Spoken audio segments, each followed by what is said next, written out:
संदीप गोयल जी, waste Bengal से। महाराज जी, आपके चरणों में कोटि कोटि प्रणाम। महाराज जी, मेरा प्रश्न है कि सेवा से ज्यादा मानव और जीव जंतु सेवा में ज्यादा अच्छा लगता है इनको, मतलब भगवान की सेवा से जीव जंतु की सेवा ज्यादा अच्छा लगता है। कोई बात नहीं, पर उसमें भी भगवान मानो। बिना भगवान माने जो सेवा होगी वो पुण्य होगा, लेकिन जब हम भगवत भाव रख लेंगे तो वही हमें भगवत प्राप्ति करा देगी। समझ रहे ना? हम जीवों में भगवान देखें कि हम कबूतर को दाना दे रहे हैं तो मेरे भगवान कबूतर के रूप में है, इसके अंदर भगवान बैठे हुए ना। बिना भगवान के तो चल ही नहीं सकता। तो हम भगवान को देखने की चेष्टा करें, सब में भगवान है। तो ऐसा मानकर हम पशु पक्षी किसी की सेवा करें। देखो, कुत्ते में भगवान का दर्शन किया नामदेव जी ने। जब रोटी बना रहे थे ठाकुर जी के लिए, तो कुत्ता मुंह में रोटी दबा के भागा। अब वो घी गरम कर रहे थे, इधर उधर कुत्ता रोटी लेके, तो दौड़ते हुए पीछे जा रहे हैं, कह रहे भगवान सूखी रोटी मत खाओ, घी भी तो आपके लिए, चुप रह लो। और एकाग्र होके देखा कि भगवान, तो वहीं विट्ठल भगवान प्रकट हो गए, विट्ठल भगवान प्रकट हो गए। तो अगर हम पशु पक्षियों में भगवान को देखकर सेवा करते हैं तो भगवान की बहुत सुंदर सेवा है। अलग से अगर मूर्ति सेवा नहीं करते तो कोई परेशानी नहीं, पर भगवत भाव उसमें करना पड़ेगा। मूर्ति सेवा भी करते हैं, लेकिन उतना मन नहीं लगता जितने इस काम। कोई बात नहीं, हम यही कह रहे हैं, भगवान उन रूपों में भी है। आप खूब मन लगाकर उन जीवों की सेवा करो।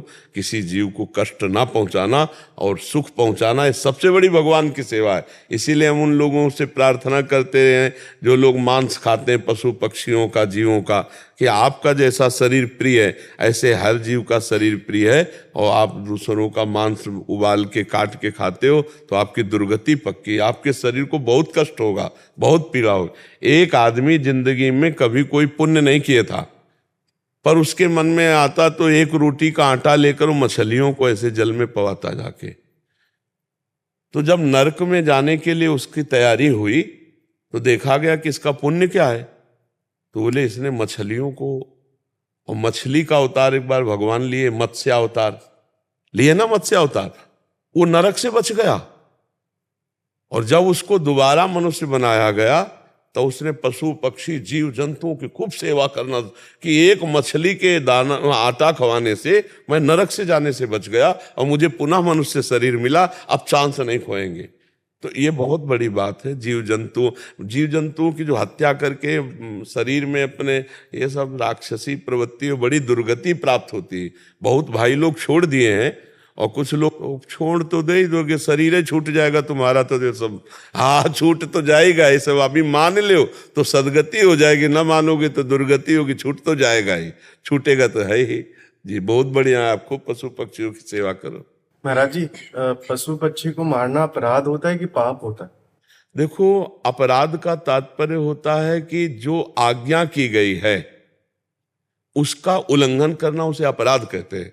जैसे आज्ञा की गई कि गुरुजनों के सामने ऐसा बर्ताव करो, जैसे ऐसा बर्ताव करो, ऐसे शास्त्र आज्ञा की गई कि आप तीर्थों में ऐसे जाओ, धामों में ऐसे जाओ, मंत्र जाप ऐसे करो, ऐसे ऐसे जो विधान बताए गए उनके विपरीत हम जब करते तो अपराध होता है। लेकिन जब हम किसी की हिंसा करते हैं तो वो पाप होता है, वो पाप है। उसी को हम अगर शब्दों में कहते हैं अपराध कर रहा है तो उस मान लो पाप ही कर रहा है। और अगर हम जैसे शास्त्रीय भाषा हमको नहीं समझते और कह रहे हैं पाप है, तो मान लो कि वो अपराध ही है। जैसे गुरु अवहेलना करना, तीर्थों में जाकर के मनमानी आचरण करना, जो शास्त्र निषिद्ध है उन कार्यों को करना, जो मंत्र के समय बताया गया सावधानी करो ऐसा नहीं, जो वो अपराध की संज्ञा में आते हैं। और जब हम किसी को अपने सुख के लिए पीड़ा देते हैं तो उसे पाप कहते हैं। जैसे पाप शब्द में आता है मदिरापान करना, पर स्त्री गमन करना, दूसरे का द्रव्य अपहरण करना, और हिंसा करके दूसरे का मांस खाना, और जुआ खेलना, ये 5 महापाप कहे गए, पंच महापाप कहे गए। तो ये पाप के अंतर्गत आता है। अपराध के अंतर्गत और श्रेणियां हैं, ये पाप के अंतर्गत। जैसे सुभाषितानी में एक श्लोक था, इसमें सुभाषितानी, अभिवादनशीलस्य नित्यं वृद्धो पसे विना चत्वारि तस्य वर्धन्ते आयुर्विद्या यशो बलम्। ये अपराध, अपराध के अंतर जो आयु विद्या यश और बल का अपहरण करते, ये अपराध करने वाली बातों के लिखा गया है।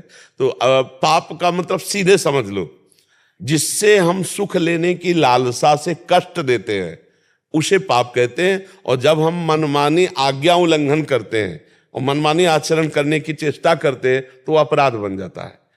जो गुरुजनों की आज्ञा को उल्लंघन करना, शास्त्र की आज्ञा को उल्लंघन करना। अब जैसे पूजा का विधान है, यज्ञ का विधान है, दान का विधान है, तीर्थ यातन का विधान है, धर्म का विधान है, इसमें जो हम तो फिर जैसे अब हमारे यहाँ सेवा में अगर त्रुटि होती है, मनमानी करते हो, तो सेवा के 32 अपराध हैं। सेवा में 32 अपराध हैं। धामापराध है, वैष्णव अपराध है, नाम में 10 अपराध नामापराध है। ये सब अपराध के अंतर्गत आते हैं। जिनको आज्ञा की गई कि ऐसे चलो तो आप ऐसे ना चल के मनमानी किए तो अपराध। लेकिन जो सुख की लालसा से शराब पीना, परिस्त्री गमन करना, काट करके जीवों को खाना, जुआ खेलना, छल हिंसा, चोरी करना, ये सब पाप के अंतर्गत आता है। गुरुदेव भगवान, इतने सूक्ष्म अपराध हो जाते हैं, समझ में नहीं आता। जब इसीलिए नाम कीर्तन हर रोज करो। 30 मिनट नाम संकीर्तन करने से नाम संकीर्तनम यस्य सर्व पाप प्रणाशनम, सारे पापों का नाश हो जाता है ना। रोज शाम के 30 मिनट नाम, तो जाने अनजाने में जो वो सब हिसाब किताब बना। लेकिन एक ध्यान रखना, अगर हम जानबूझ करके कि शाम के कीर्तन तो कर ही लेंगे, अभी हम पाप कर लेते हैं, वो नहीं नष्ट होगा, वो भोगना पड़ेगा। अब हमसे चूक हो गई या हमारा दिमाग फेल हो गया, हम शासन में नहीं रख पाए, कोई गलती, वो सब क्षमा हो जाएगा। और एक होता है जानबूझ के उत्साहपूर्वक प्लानिंग के साथ पाप करना, और फिर ये प्लानिंग हमारी है कि शाम के तो नाम कीर्तन कर ही लेंगे, तो वो नामापराध के अंतर्गत आ जाता है, फिर उसे भोगना पड़ता है।